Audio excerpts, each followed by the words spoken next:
tenemos ya con nosotros bueno, el invitado de esta hora, el doctor Julio Castro, médico infectólogo. Doctor Castro, muy buenos días. ¿Cómo está usted? Buenos días. Hola Marisabel, Hila, ¿cómo están? Un placer estar con ustedes, con todos sus oyentes y sus equipos de producción. Un abrazo virtual. Virtual. Virtual. Bueno, doctor, creímos necesario hacer pues este programa porque en los últimos días, incluso expresado por el mismo gobierno, se han incrementado los casos y todos tenemos casos cercanos de coronavirus. ¿Qué está pasando actualmente en el país? ¿Cuál es la radiografía de lo que está sucediendo en el país con el coronavirus?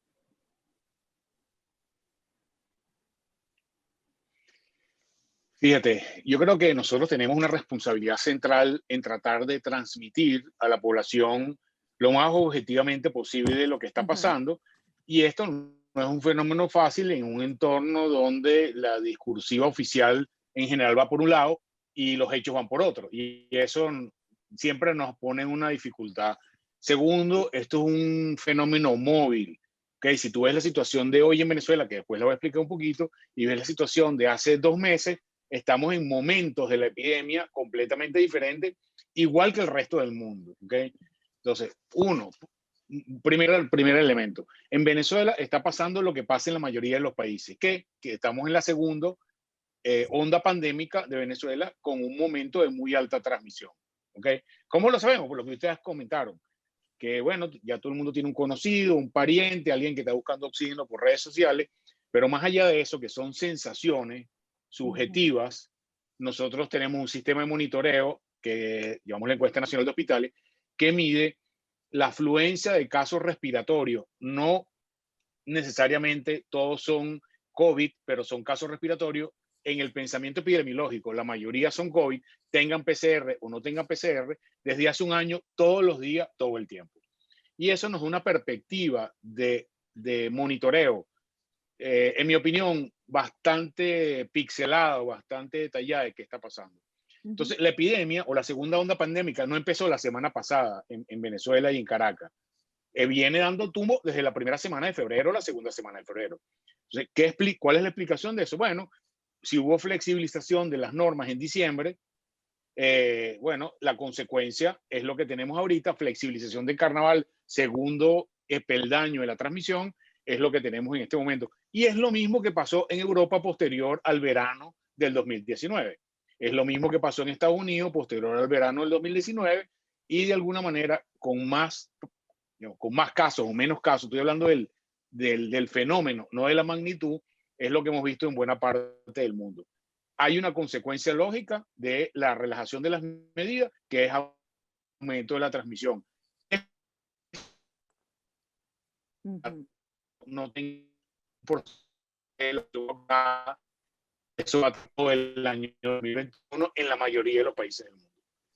Entonces, eso es un poco la situación en términos de lo técnico. ¿Cómo se traduce eso? Bueno, que una gente va a buscar una cama para terapia intensiva y no consigue.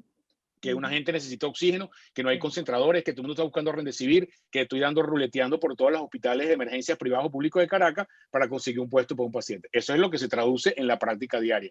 ¿Eso es igual en Altagracia, Orituco que en Caracas? No.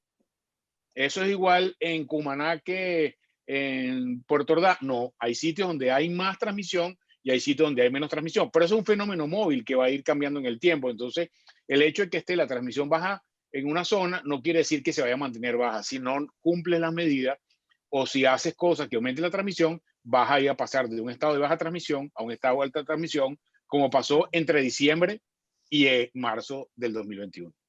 Ahora, doctor Castro, cuando se habla de COVID, últimamente en nuestro país, todo el mundo habla de la variante brasileña, la P1. Se dicen o se escuchan cosas como, por ejemplo, que es más letal, que es más contagiosa, pero a ciencia cierta, ¿qué sabemos de esta variante P1? Que se conoce como la variante brasileña, porque tanto el CDC como la Organización Mundial de la Salud dicen que la que sí está asociada quizás a mayor letalidad o contagio es la británica, pero en efecto es más contagiosa la P1. Fíjate, la verdad no sabemos, ¿ok? ¿Por qué no lo sabemos? Bueno, porque este fenómeno de la P1 está pasando en un entorno de transmisión donde nuestra capacidad de análisis, estoy hablando de Brasil y los países vecinos, es relativamente limitada en función de tener una información cierta. Para saber que la variante, la B117 inglesa, era más transmisible y ya sabemos que es más grave, más letal, pasaron 2 meses. Para darte una idea, el gobierno alemán, en Alemania, se secuencia el 20% de todos los casos positivos. Eso es una barbaridad. En Venezuela, voy a poner con un número, hasta la información que te disponemos, había 65 personas con detección de variantes. 65 en el periodo de, ponle, 2 meses. En esos 2 meses debe haber 50.000 pacientes con transmisión. Bueno, que representa 65 de 60.000. No lo sabemos. No lo sabemos. La verdad es que no lo sabemos porque en Venezuela, a pesar de que la estructura de detección de variantes es robusta en lo tecnológico, o sea, el laboratorio que hace eso es un super laboratorio, pero su capacidad de analizar el 20% de todas las muestras no es posible igual. Y esa muestra tampoco es una muestra probabilística, ¿ok? Esa muestra, la muestra probabilística significa que tú tienes que agarrar el 5% de los que entran por mercancía, de los que entran por manado, el 20% de los que entran por 5%.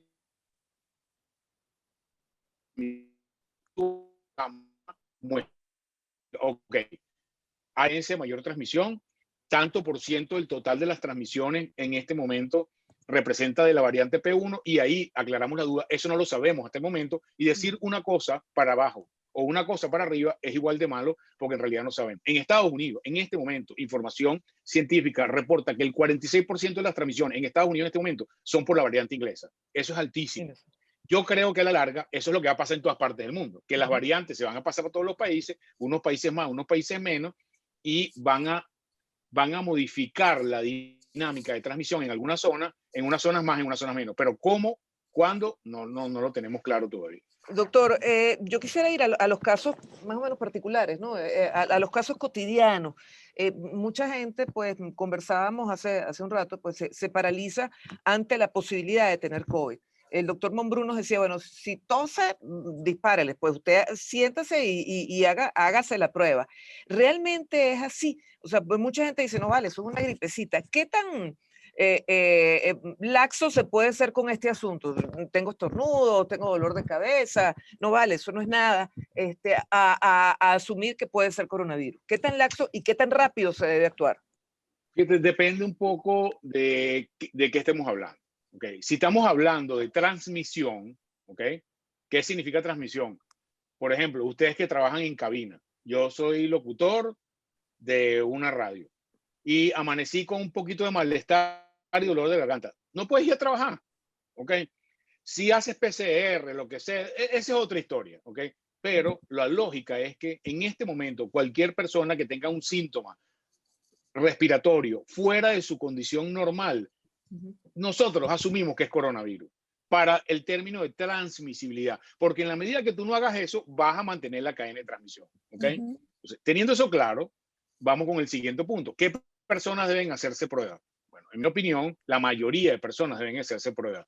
¿Por qué? Bueno, porque es la única forma que tú tengas de saber exactamente qué está pasando, pero eso tiene unos ribetes. Ribete número 1, el momento en que hace la prueba, qué prueba te hace, cómo tienes acceso a la prueba, puedes pagar $80 para hacerte un PCR por privado o tienes que esperar para ir a un hospital. Bueno, todas esas consideraciones diagnósticas que son complicadísimas, pero mi recomendación que yo le doy a los pacientes, le digo, mira, pero porque lo vemos típicamente, yo veo decenas de pacientes con COVID todos los días porque es mi trabajo, y lo típico es, ajá, ¿cuánto tiene síntomas?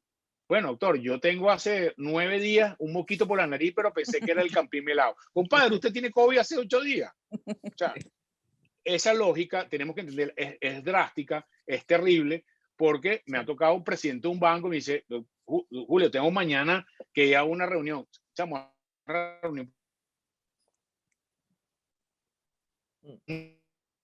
una reunión con compañeros de un director, pues vas a transmitirle. Y eso equivale para el que es el presidente del banco, pero también para la persona que trabaja en el aseo de un ministerio, es exactamente igual. Entonces, persona que tenga síntomas, aislarse. Y de en adelante tiene que seguir un protocolo médico que le permita medio aclarar qué es lo que está pasando en el camino. A ver, doctor Castro, a usted que le gustan mucho los datos y la tecnología aplicada a la salud. Nuestro compañero Luis Carlos Díaz compartía unas cifras sorprendentes esta semana que daban cuenta de la cantidad de búsquedas en Google sobre oxígeno o concentradores de oxígeno, bombonas de oxígeno, gente colocando búsquedas tratando de investigar. Increíble la cantidad de búsquedas o clics con esa categoría, pero cuando se agregaba una segunda categoría que era la ivermectina, eso se disparaba exponencialmente. Al principio de esta pandemia se hablaba mucho de la ivermectina como tratamiento, la gente intentó quizás con muchísimos medicamentos, ¿funciona o no funciona? ¿Y cuál es el riesgo de medicarse con cosas que no necesariamente son recomendadas por los médicos? Mira, yo, como estamos en radio, ustedes sí me ven, pero la gente que está en radio se lo tienen que imaginar. Ayer le hacía a alguien que me gritaba así. Esto es un emoji que dice no sirve, ¿ok? Entonces, cada vez que alguien me pregunta por WhatsApp, le mando el emoji ese sí, que no sirve, no sirve, no sirve. Entonces, fíjense, voy a poner el ejemplo de el ejemplo de la cloroquina al principio de la epidemia. Cuando el expresidente Trump dijo sin base científica que la cloroquina era la gran droga contra el COVID, se acabó la cloroquina en el mundo, ¿ok? Y gente que toma cloroquina porque tiene enfermedades que requieren cloroquina, no pudieron tomar la cloroquina porque todo el mundo salió despavorido. ¿Qué sabemos después de un año? Que la cloroquina no sirve absolutamente para nada. Es el mismo paralelismo con la ivermectina, y entre cloroquina y ivermectina había una lista de cosas que han venido pasando hasta el momento, y yo lamentablemente creo que va a seguir siendo así. No va a haber un medicamento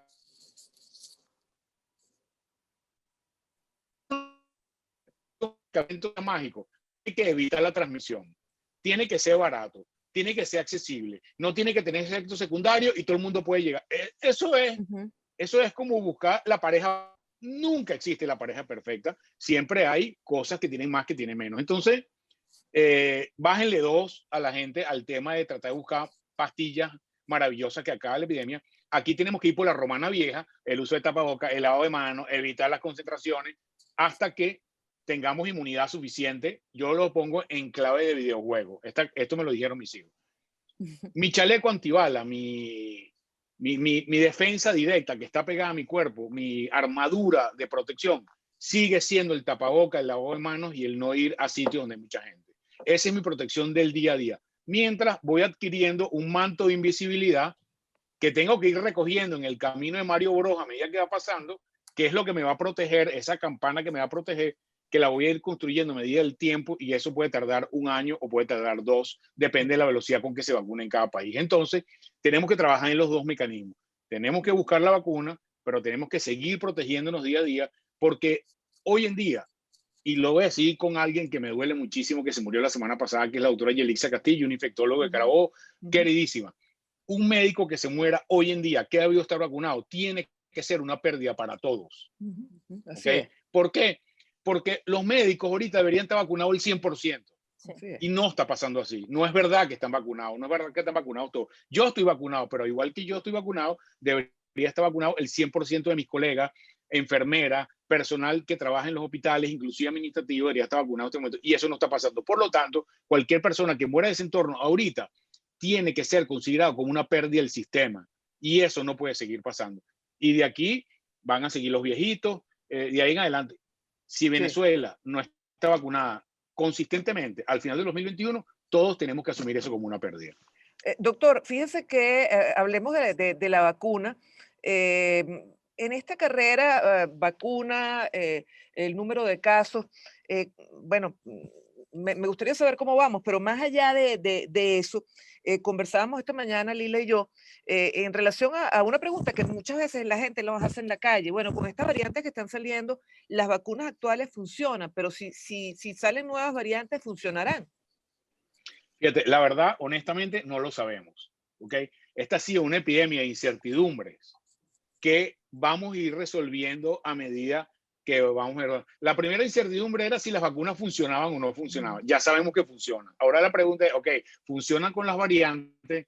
No lo sabemos. Ya hay alguna evidencia de que, además es un tema combinación, variante-vacuna. Entonces tenemos 3 variantes y 12 vacunas. Entonces la mezcla es como de 64 posibilidades.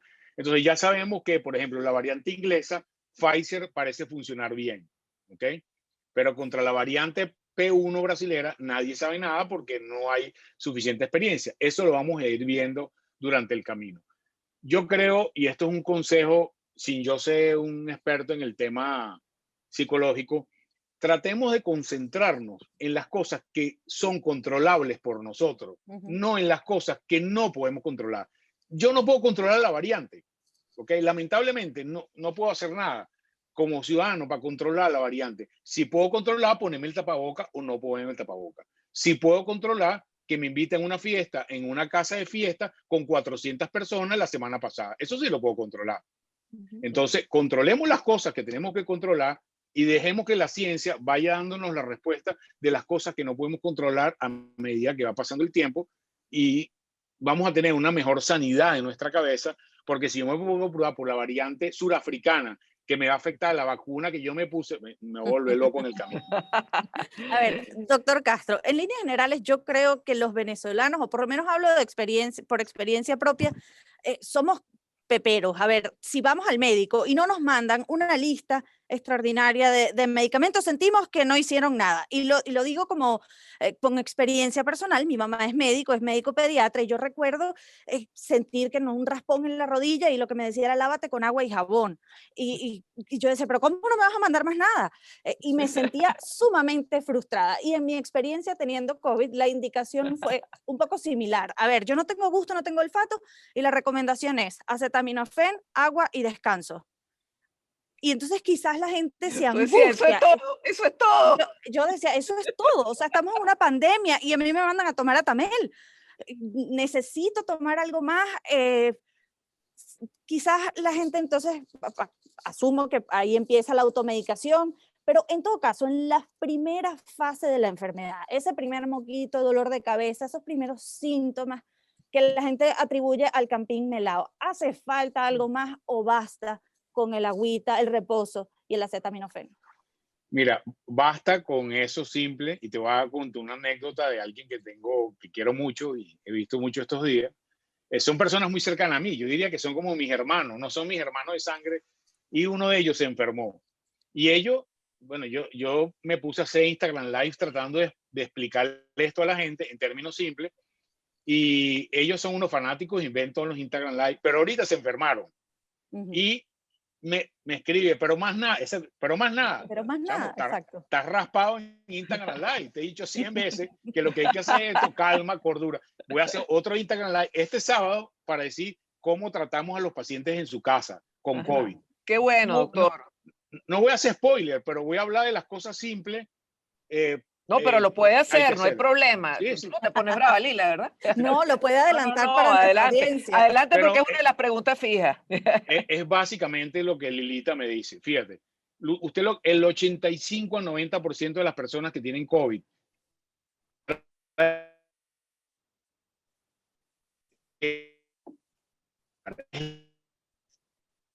fiebre 10. ¿Okay? Yo me quiero imaginar una mamá con fiebre, con un hijo 10 días, bueno, es como, ¿no? Sí. Entonces, eso lo hace mucho más difícil y más complicado. A veces, por ejemplo, el dolor de cabeza es larguísimo y la gente se desespera, pero lo que hay es que tener un poquito de calma, ¿ok? Cocheo, ¿ok? Que alguien que sepa lo puede estar orientando qué hacer, pero en el 95% de esas personas, eso se maneja con reposo, Netflix, unos buenos libros y soporte familiar. Y más nada, ya, y aguante. Y lo que sí es importante es que la gente tenga claro qué es lo que tiene que monitorear, y en base a ese monitoreo, cuándo yo debo ir al hospital. Que básicamente es la respiración. Entonces, le voy a dar unas claves a la gente de cómo saber, lo he hecho estos días, porque esta medicina telemática lo hace un poco más diferente. ¿Cómo yo sé un tipo que me escribe por WhatsApp que tiene dificultad respiratoria? Entonces, bueno, le hago unas pruebas. Le digo, mira, mándame un video haciendo triflow. Lo veo haciendo triflow en el video. Lo mando a mis amigos, que Marisabel sabe quiénes son, que rezamos unas oraciones particulares. Le digo, mándame la oración del excursionista, y me la graba.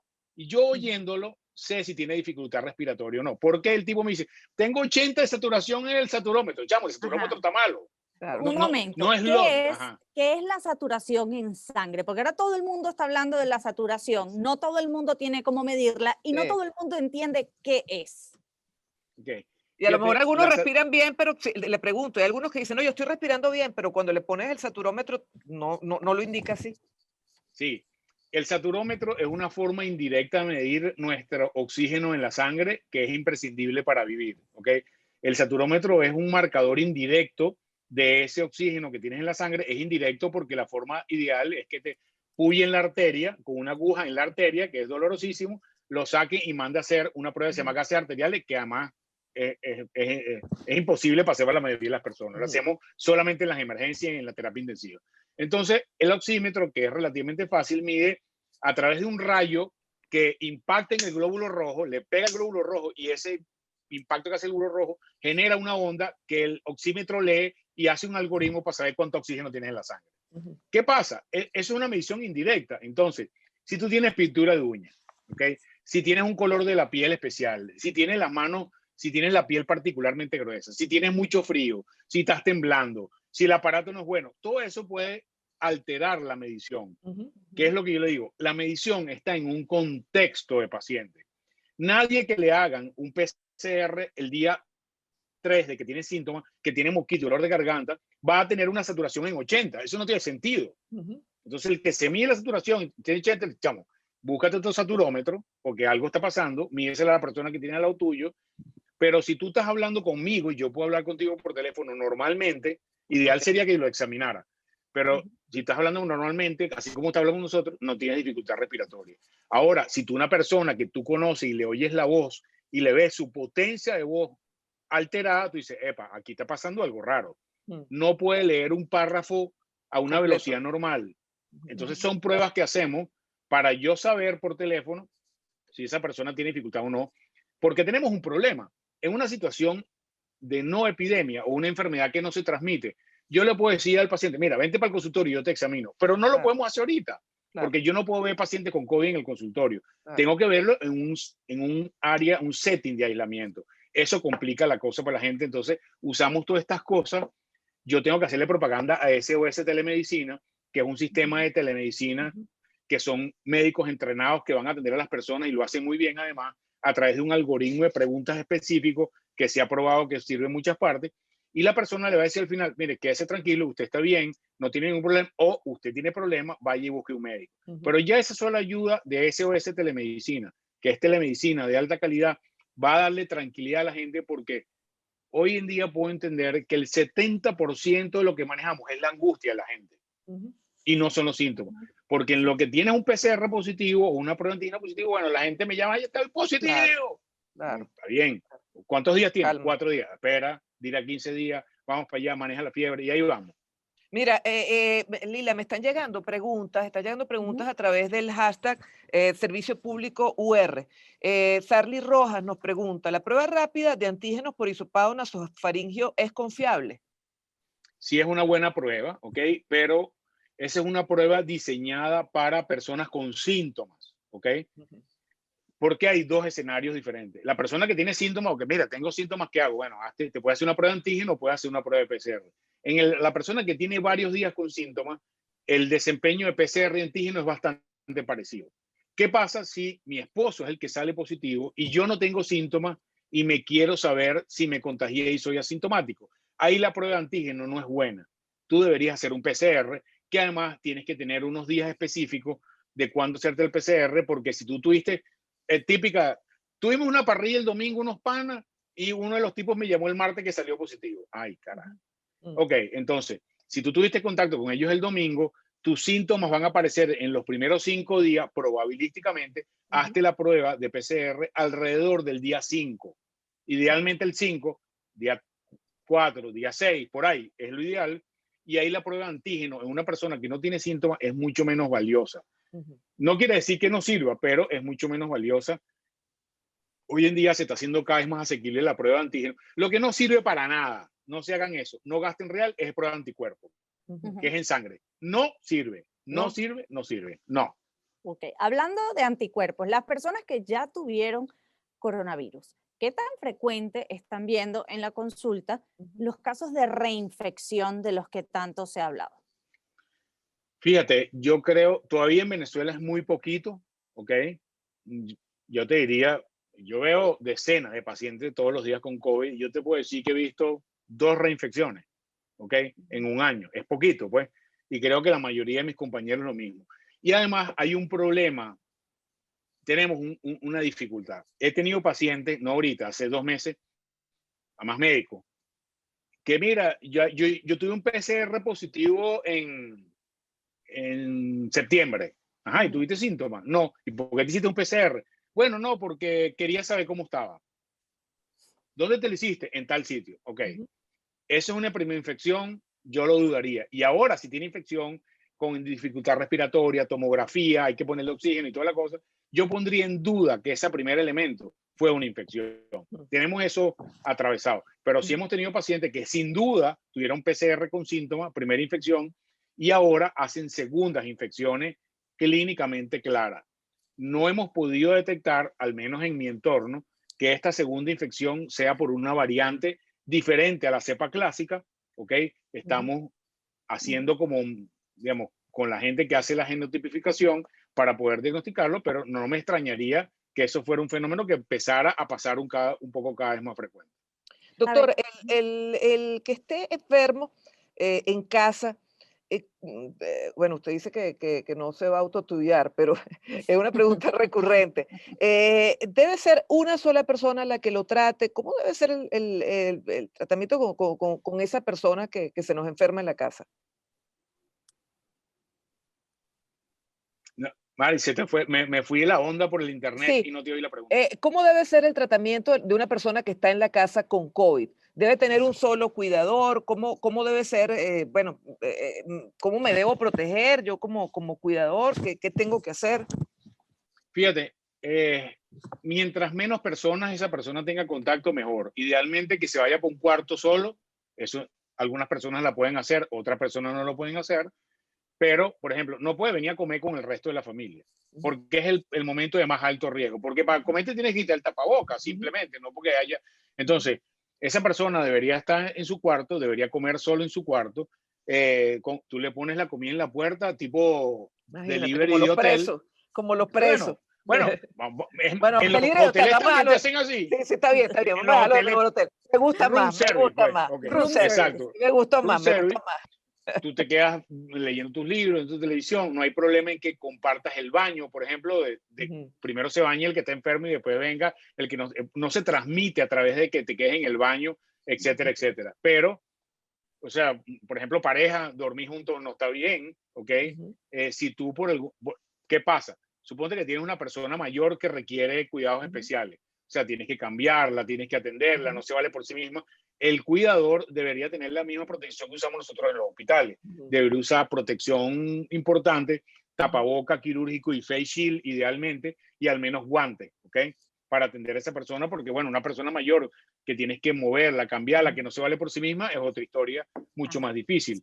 Entonces, ese es como el setting dentro de una casa de personas donde La ropa se lava aparte, ¿no? no hace falta, eso ya eso no hay transmisión por fomite, entonces Okey, no, lávenla normal y ya, no se okey, complique. Ajá. okey. Doctor Castro, ahora que habla del tema de protección y nombró que una persona que cuide a un adulto mayor que no se pueda valer por sí misma, sí necesita la protección completa que tienen los médicos. Se habla mucho de los tipos de mascarillas, que si de tela, N95, cuáles son las mejores, y ahora se está hablando de la recomendación de incluso utilizar dos mascarillas. Ujú. ¿Quiénes tienen que usar qué tipo de mascarilla? Porque estamos en un mundo en el que estos productos e insumos son escasos.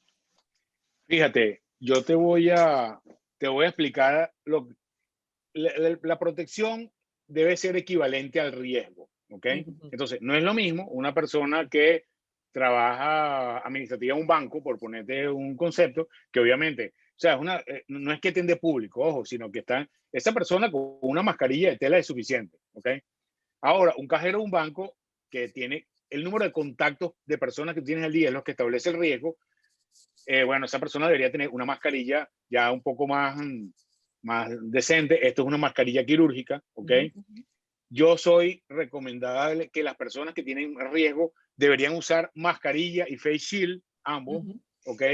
Y nosotros utilizamos en el área médica, ya les voy a enseñar, no significa que todo el mundo debe utilizar esto, ¿ok? Entonces, estamos hablando de riesgo completo. Una persona que está en terapia intensiva, ¿ok? Atendiendo a un paciente que está entubado, cuyo virus está saliendo directo a través del tubo, tiene que tener máxima protección. Entonces, usa esto, usa guantes, usa un chaleco protector desechable. O sea, entonces, pero sí en la casa, cuando tienes una persona mayor, que es el principal problema, una persona que tiene limitaciones físicas y que tiene COVID y que tienes que cuidarla, deberías tener protección tipo hospitalario, que ya dije, mascarilla y face shield, guantes y utilizar, pues, un delantal de tela, que tú laves, tengas un par y lo vayas lavando cada día. Eso es suficiente, no tiene por qué ser una cosa de, tú sabes, ER de la serie norteamericana. Con que tengas una protección física es suficiente. Bueno, doctor, estaremos pendientes de su live el próximo sábado. Que no, viste, Lila, no quiso soltar casi. Pero Bueno, yo he aprendido. Tiene sentido el show, Julio.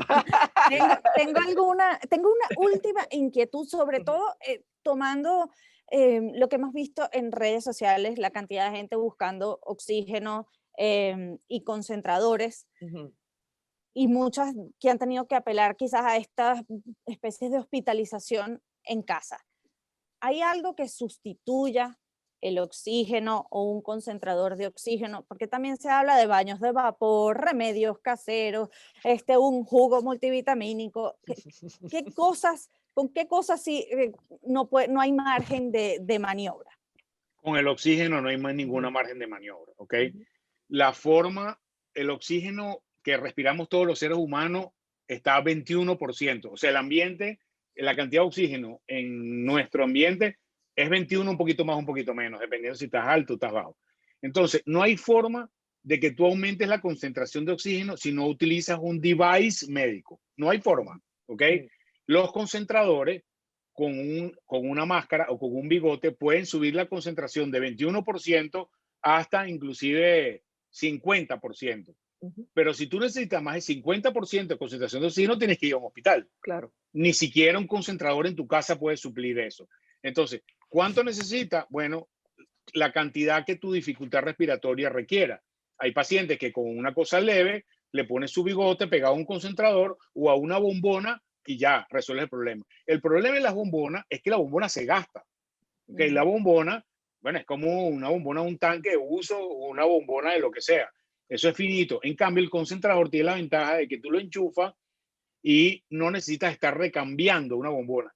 Él lo que hace es concentra el oxígeno del ambiente con una bomba y con un método químico especial y te lo mete a través del tubo que tú tienes puesto. Entonces, doctor, ¿y esos son estándar? O sea, no, hay distintos niveles. ¿Cómo es eso? Hay habitualmente de 5 litros, que es la dosis bajita, y hay de 8 o 10 litros, que es la concentración máxima, ¿ok? Hay diferentes tipos. Por ejemplo, uno ve en Estados Unidos, porque eso no se ve aquí o en Europa, la gente que tiene enfermedades pulmonares severas va con un carrito al lado, ¿ok? Con su oxígeno puesto. Eso es un concentrador que está funcionando con batería o que está funcionando enchufado. Entonces, esos dan una cantidad de oxígeno relativamente pequeña porque esa persona lo que necesita es un poquito de oxígeno para sus funciones vitales. Pero si una persona avanza en dificultad respiratoria con COVID, que puede avanzar, puede requerir, inclusive tiene que conectarle un respirador, que eso no lo puedes hacer en la casa, claramente. Tiene que ir a un hospital o a una clínica para que hagan eso. Pues. Sí. Bueno, les recordamos, esto te va a gustar, Julio, porque sabemos que tú eres un hombre de fe, un hombre creyente. En estos momentos estamos viendo que el Nazareno de San Pablo está recorriendo las calles de los Magallanes de Catia.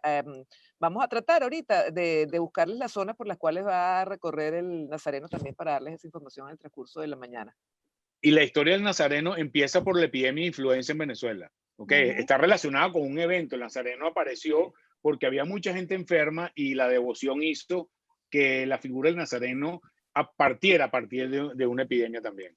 Que además se quedó la cruz varada en un árbol de limón y de ahí asociaban el tema de los limones que caían. De los limones que caían y curaban. Ahora, justamente sobre eso, para no robarte mucho más tiempo, Julio, nos preguntan, Bermari, ¿cuál es el tratamiento básico inicial? Que ya lo has ahondado, pero también se sabe de mucha gente que está tomando cantidades tremendas de vitamina C. Al principio de la pandemia, recuerdo, en marzo del año pasado, se agotaron las naranjas y los limones en todos los automercados y abastos de Caracas. ¿Funciona? ¿Hay algún alimento que sea indicado para los casos de coronavirus? Fíjate, yo lamentablemente en ese aspecto soy ecléctico. La Ujú. respuesta es no, ¿ok? El cuerpo humano está hecho para que, y más en el trópico. Voy a explicar un poquito. Hay estudios que demuestran que la deficiencia de vitamina D en Estados Unidos y en los países nórdicos puede ser un factor de riesgo para enfermedad severa. Entonces, algunos tomaron esa idea de que voy a tomar vitamina D. Bueno, ¿qué pasa?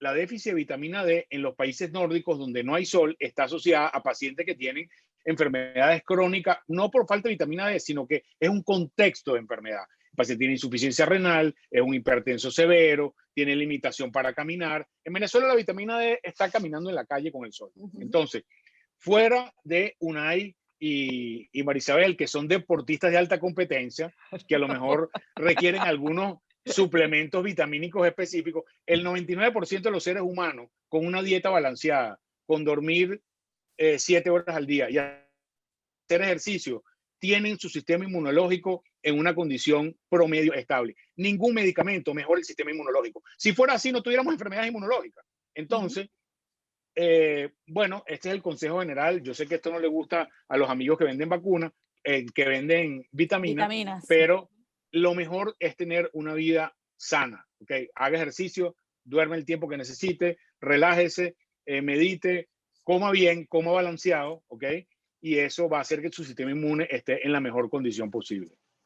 Bueno, Julio, muchísimas gracias. Sabemos que estás, pues, bueno, estos días son días complicados, como has puesto en tus redes sociales. Estaremos pendientes de tu transmisión el próximo sábado. Y bueno, como siempre, gracias por tu disposición a conversar con nosotros y aclarar todas estas dudas. Siempre es un placer estar con los amigos. Esperemos que pronto sea presencial y no virtualmente como ha Así sido es, todo este año. así es, Y que bueno, que la epidemia segunda, que es la epidemia de información, sea mejor Sí. y pase más rápido que la epidemia del virus que también está así ahí es, dando un tumbo. ¿Ok? así es, así es. Muchísimas gracias, Julio Castro, médico infectólogo y, por supuesto, amigo, muy querido amigo y, bueno, persona referencial en estos tiempos.